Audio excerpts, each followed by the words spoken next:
नमस्कार. पार्थ आणि काव्याला दूर करण्यासाठी मुद्दामून विजयने पार्थच्या ऑफिसमध्ये एका मुलीला जॉईन करण्याचा निर्णय घेतलेला असतो. त्यावेळेला विजय रम्याला म्हणत असतो, रम्या, काहीही झालं तरी तू पार्थचं कोणतंच काम करायचं नाहीस. तू जे काम करायचीस ना ऑफिसमध्ये, ते काम सर्व पार्थला करावं लागतंय. त्यामुळे त्याला चांगलीच तुझी गरज भासणार आहे. तेव्हा लगेच रम्या बोलते, विजय, मग मी ऑफिस जॉईन करते ना. तेव्हा लगेच विजय बोलतो, तू काही डोक्यावर पडलीस का रम्या? रम्या, मी हे सर्व का करतोय? तर तुला मान मिळावा म्हणून. पण तू मात्र मातीच खायचं ठरवलंयस. तेव्हा लगेच रम्या बोलते, तसं नाही. पार्थला कोणत्याही संकटात किंवा दुःखी मी बघू शकत नाही. तेव्हा लगेच विजय बोलतो, रम्या, आपण खोटं खोटं नाटक करून लग्न केलं होतं, पण या लोकांनी तर आपलं खरं लग्न लावलं, हे तर तुला माहिती आहे ना. त्यामुळे तू पार्थ विषयी बोलताना जरा विचार करत जा, निदान माझ्या समोर तरी. तेव्हा लगेच रम्या बोलते, विजय, स्वतःची पायरी सोडून वागू नकोस. तुला तर माहितीच आहे आपलं लग्न का झालंय ते. बाकी मी तुला नवरा मानत नाही. तेव्हा विजय बोलतो, अगं मला माहिती आहे, पण मी हे सर्व का करतोय तर तुझ्यासाठीच. खरं सांगायचं तर या घरात तुझी जागा तुला मिळवून देण्यासाठी. तेव्हा लगेच रम्या बोलते, मला सगळं समजतंय.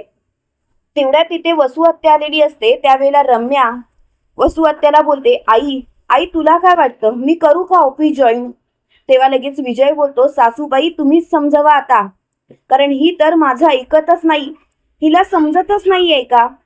अहो, जर का रम्याने ऑफिस जॉईन केलं नाही तर पार्थ त्या जागी एका मुलीला नक्कीच ऑफिसमध्ये कामाला ठेवेल. त्यावेळेला लगेच वसुहत्या बोलते, रम्या, रम्या, तू शांत हो. आणि विजयराव बोलतायत ना, ते अगदी बरोबर आहे. रम्या, त्यांचं काहीही चुकत नाही. अगं, या देशमुखांना सुद्धा कळू दे तुझी खरी किंमत. आणि खरं सांगायचं तर तुला कळतंय का, जर का पार्थच्या आयुष्यात नवीन मुलगी आली आणि ती तिथे काम करू लागली तर पार्थ दिवसभर ऑफिसमध्ये थांबेल. तेव्हा लगेच रम्या बोलते, तुम्हाला नाही कळत. अरे, पार्थ ऑफिसमध्ये नाही थांबणार तर तो घरी येणार, कारण ती मुलगी सगळं काम करणार. तेव्हा लगेच विजय बोलतो, तसं झालं असतं, पण ती मुलगी जर का आपल्याच बाजूने असेल तर. तेव्हा रम्या बोलते, म्हणजे? त्यावेळेला विजय बोलतो, त्या मुलीला आपण स्वतः तिथे पाठवायचं आणि तिथे कामाला लावायचं, जेणेकरून ती मुलगी आपल्यानुसारच काम करेल आणि दिवसभर ती पार्थला ऑफिसमध्येच ठेवेल. याच्यामुळे काय होईल माहिती आहे का? तेव्हा लगेच रम्या बोलते, काय होणार आहे? त्यावेळेला लगेच विजय बोलतो, रम्या, खरंच तू अशी का वागतेस? डोक्यावर पडल्यासारखं करतेस. तेव्हा लगेच रम्या बोलते, विजय, लिमिट क्रॉस करू नकोस. तेव्हा लगेच विजय बोलतो, रम्या, अगं पार्थ जर का दिवसभर ऑफिसमध्ये राहिला तर काव्या आणि पार्थ मध्ये भांडणांचे खटके उडतील. त्यावेळेला लगेच रम्या बोलते, असं होईल? कारण मला ती काव्या खूपच चालाक दिसते. ती काव्या सहजासहजी पार्थची पाठ सोडणारच नाही. तेव्हा वसुहत्या बोलते, रम्या, या जर तरच्या गोष्टी करू नकोस. आणि तसंही आता आपण जर तरच्या गोष्टी बोलत राहिलो तर आपण फक्त हातावर हात ठेवून राहायचं का? तुला कळतंय का तू काय वागतेस ते? जरा विचार कर. आपण काहीतरी प्लॅन करतो, याचा अर्थ लवकरात लवकर आपण सगळं काही नीट करू. तेव्हा मात्र रम्या बोलते, तुम्हाला वाटतं तेवढं सोपं नाही, पण तरी सुद्धा मी एक संधी तुम्हाला देते. तुम्ही जो प्लॅन करताय ना, तो प्लॅन तुम्ही नीट साध्य करून दाखवाच. मला सुद्धा बघायचंय नक्की काय होतंय ते. तेव्हा मात्र वसुहत्या बोलते, विजयराव, माझा तुमच्यावरती विश्वास आहे. तुम्ही जे ठरवाल ना ते मला अगदी योग्य वाटतंय आणि माझा त्याला पाठिंबा आहे. तेव्हा विजयराव बोलतात, सासूबाई, आता तर तुम्ही बघाच मी काय करतो ते. इकडे मात्र पार्थ खूपच दमलेला असतो. त्यावेळेला काव्या पार्थला बोलते, पार्थ, असं का करत नाही? तुम्ही कोणीतरी कामाला ठेवा ना. तेव्हा लगेच पार्थ बोलतो, पण कोणीतरी विश्वासू पाहिजे ना. काय करू तेच समजत नाही. रम्या सुद्धा मुद्दामून करते. खरं सांगायचं तर रम्या कशीही असली तरी कामात चोख होती. तिचं काम मात्र अगदी चोख असायचं. तेव्हा लगेच काव्या बोलते, हो, पण ती मुद्दामून आपल्याला त्रास देण्यासाठी हे सर्व करतेय. तेव्हा लगेच पार्थ बोलतो, काव्या, प्लीज मला आता शांतपणे झोपू दे. आणि पार्थ झोपलेला असतो. त्यावेळेला काव्या स्वतःशीच बोलते, पार्थ, मी तुम्हाला असं त्रासात नाही बघू शकत. मला काहीतरी केलं पाहिजे. आणि तेवढ्यात मात्र काव्याने नंदिनीला फोन केलेला असतो. नंदिनी काव्याचा फोन उचलते आणि म्हणते, काय चाललंय तुझं काव्या? घरातल्या घरात फोन का करतेस? तुला काही पाहिजे का? तेव्हा लगेच काव्या बोलते, ताई मी एक निर्णय घेतलाय. त्यावेळेला लगेच नंदिनी बोलते, कसला निर्णय? त्यावेळेला काव्या बोलते, ताई सांगते ना. आणि तिने सांकेतिक भाषेमध्ये सांगितलेलं असतं. तेव्हा नंदिनी बोलते, काव्या तुझा निर्णय तर योग्य आहे, पण तुला झेपणार आहे का हे सर्व? काव्या जरा विचार कर. त्यावेळेला लगेच काव्या बोलते, हो नक्कीच झेपेल, कारण मला पार्थसाठी हे सर्व करावंच लागेल. त्याशिवाय माझ्याकडे दुसरा पर्यायच नाही. तर इकडे आपल्याला असं पाहायला मिळतं, विजयनी त्या मुलीला ऑफिसमध्ये पाठवलेलं असतं. त्यावेळेला पार्थ तिचा इंटरव्ह्यू घेत असतो आणि त्याने तिला पास सुद्धा केलेलं असतं. तेवढ्यात मात्र तिथे काव्या येते आणि काव्या म्हणते, एक मिनिट पार्थ तुम्ही हे काय करताय? त्यावेळेला लगेच पार्थ बोलतो, काव्या तुम्ही इथे? काव्या तुम्ही घरातून बाहेर का आलात? मी तुम्हाला सांगितलं होतं ना, तुम्हाला कुठे जायचं असेल तर तुम्ही मला सांगा म्हणून. तेव्हा लगेच काव्या बोलते, पार्थ पार्थ जरा शांत व्हा. मी तुमच्यासाठीच हा निर्णय घेतला आणि मी एकटी आली नाही, तर नंदिनी ताई सुद्धा माझ्या सोबत आहे. तेव्हा लगेच नंदिनी तिथे आलेली असते. पार्थ बोलतो, नंदिनी अहो काय गरज आहे तुम्हा दोघींना घराबाहेर पडायची? तेव्हा लगेच नंदिनी बोलते, काय करणार? तुमच्या बायकोला तुमची खूपच काळजी वाटते म्हणून तर आलो. तेव्हा लगेच पार्थ बोलतो, काव्या तुम्ही ऑफिसमध्ये का आलात? तेव्हा लगेच काव्या बोलते, आता तर मी ऑफिसमध्ये स्वतःच्या मनाने आली, पण उद्यापासून तुमच्या सोबत येणार. तेव्हा मात्र पार्थ बोलतो, म्हणजे? त्यावेळेला लगेच काव्या बोलते, कारण रम्याची ऑफिस मधली जी जागा आहे ना, ती मी स्वतः जॉईन करते. तेव्हा पार्थ बोलतो, नाही उगाच काहीही बोलू नका काव्या, कळतंय का तुम्हाला? तुम्ही काय बोलताय ते? त्यावेळेला काव्या बोलते, पार्थ प्लीज शांत व्हा. घरात बसून बसून माझं मन सुद्धा लागत नाही आणि मला कंटाळा येतो. त्यापेक्षा जर का ऑफिसमध्ये आले, तुम्हाला मदत केली तर बरंच होईल ना. तेव्हा लगेच पार्थ बोलतो, काव्या पण तुम्हाला माहिती तर आहे ना, तुम्हाला आराम करायचा आहे. त्यावेळेला नंदिनी बोलते, पार्थ काव्याने ऑफिसमध्ये येऊन तुम्हाला जर का मदत केली आणि ती दिवसभर तुमच्या सोबत राहिली तर तिला खूपच फ्रेश वाटेल. त्यावेळेला लगेच काव्या बोलते, पार्थ प्लीज प्लीज मला हे काम करू द्या ना. तेव्हा लगेच पार्थ बोलतो, तुमच्या पुढे काही चालणार आहे का माझं? ठीक आहे, तुम्हाला जर का रम्याची जागा घ्यायची असेल तर तुम्ही नक्कीच घेऊ शकता. तेवढ्यात मात्र ती मुलगी बोलते, सर तुम्ही असं काय करताय? मला जॉईन केलं ना. तेव्हा लगेच पार्थ बोलतो, सॉरी आता खरंच गरज नाहीये. तेव्हा ती मुलगी बोलते, ठीक आहे सर, आणि ती तिथून निघून जाते. तर इकडे विजय, रम्या आणि वसुहत्या खूपच खुश असतात. विजय रम्याला म्हणत असतो, रम्या रम्या तू काळजीच करू नकोस, आता सगळं काही ठीक होणार. आणि रम्या एक गोष्ट लक्षात ठेव, एकदा जर का पार्थच्या आयुष्यात ती मुलगी आली आणि आपण त्याला जर का आपल्या तालावरती नाचवलं तर ही काव्या नक्कीच पार्थला सोडून जाईल. तेव्हा मात्र रम्या खूपच खुश होते आणि स्वतःशीच बोलते, एकदा जर का ती काव्या माझ्या पार्थच्या आयुष्यातून कायमची निघून गेली तर मात्र मी माझ्या पार्थला पुन्हा एकदा मिळवू शकेन. मी माझ्या पार्थशी अगदी धूमधडाक्यात लग्न करेन.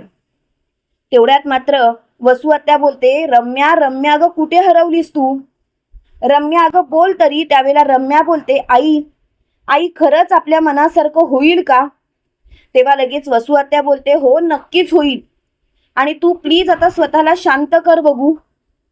त्यावेळेला रम्या बोलते, विजय विजय तुझे आभार कसे मानू तेच मला कळत नाही. त्यावेळेला लगेच विजय बोलतो, आभार मानायची गरज नाही रम्या, तू अजिबात काळजी करू नकोस. या पार्थ आणि काव्याला तर मी वेगळं करणारच. त्यावेळेला वसुहत्या स्वतःशीच बोलते, रम्याच्या मनात काय चालू आहे हे मला स्पष्ट समजतंय, स्पष्ट कळतंय. रम्या जे काही करते ना ते चुकीचं करतेय.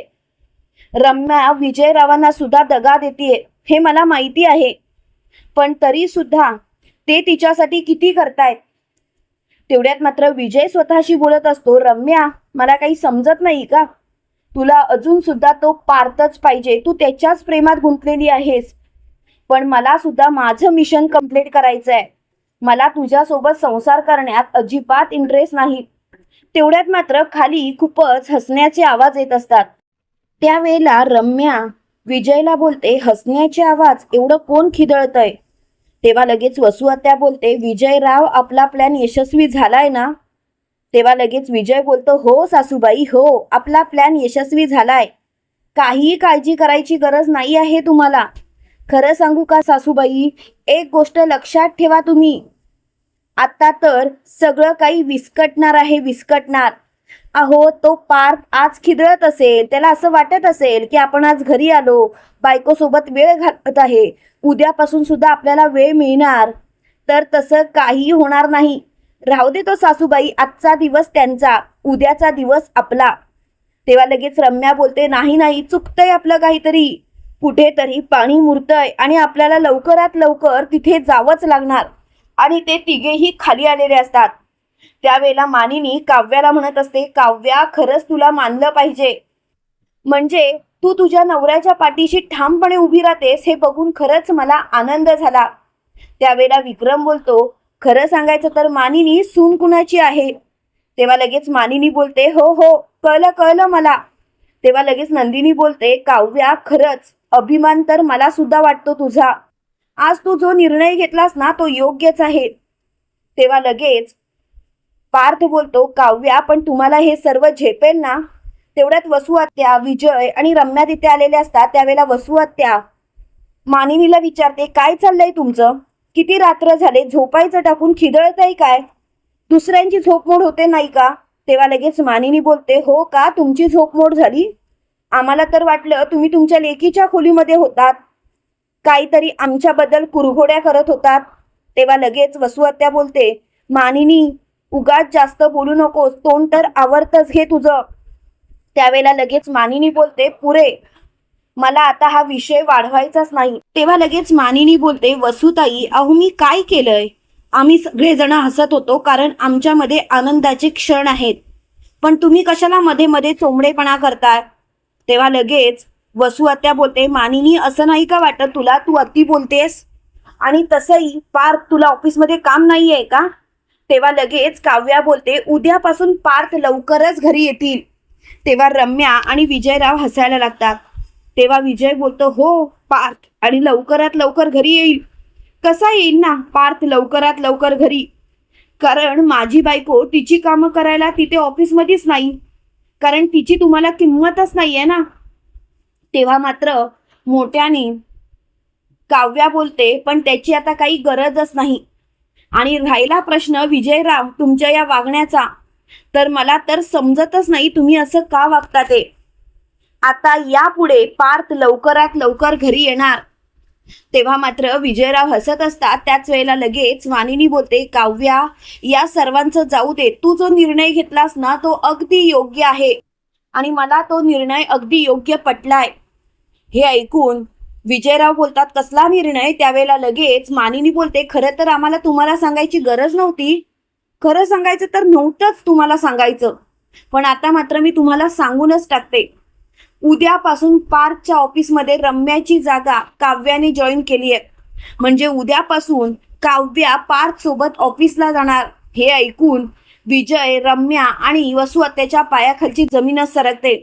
तेव्हा विजय मोठ्याने बोलतो, काय, हे कसं काय शक्य झालं? हे असं होऊच शकत नाही आणि मला तर हे पटणारच नाहीये. त्यावेळेला लगेच मानिनी बोलते, तुमचा काय संबंध? माझ्या सुनेला ऑफिसमध्ये जायचंय तर तिला जाऊ देत ना. त्यावेळेला रम्या बोलते, असं कसं काय बोलतेस मामी तू? आधीच काव्या 2 जीवांची आहे आणि तू तिला ऑफिसमध्ये पाठवणार? तेव्हा मात्र वसू आत्या खूपच चिडलेली असते. त्यावेळेला लगेच मानिनी बोलते, पण तुम्हाला झालंय काय? तुम्ही काय एवढा राग राग करताय? मुळात काव्या ऑफिसला जाणार आहे याचा तुम्हाला त्रास का होतोय? मला खरंच तुमच्या या गोष्टीच पटत नाहीयेत. प्लीज प्लीज हे सर्व शांत करा. तेव्हा मात्र मानिनीची खूपच चिडचिड झाली होते. त्याच वेळेला लगेच काव्या बोलते, काय झालं, तुमचा प्लॅन हणून पडला का? नाही, मला तरी तसंच वाटतंय की तुमचा प्लॅन हणून पडला म्हणून. तेव्हा मात्र मोठ्यानी वसू आत्या बोलते, गप्प बस मानिनी, असं काही झालेलं नाही, आम्ही आमच्या मनात सुद्धा असं काही नाही. प्लीज असा विचारच करू नकोस. तेव्हा मात्र तिची खूपच चिडचिड झालेली असते. त्यावेळेला लगेच रम्या तिथून तावातावाने निघून जाते. पाठीकडून विजय सुद्धा गेलेला असतो. विजय रम्याला बोलतो, रम्या रम्या शांत हो, एवढी हायपर होऊ नकोस.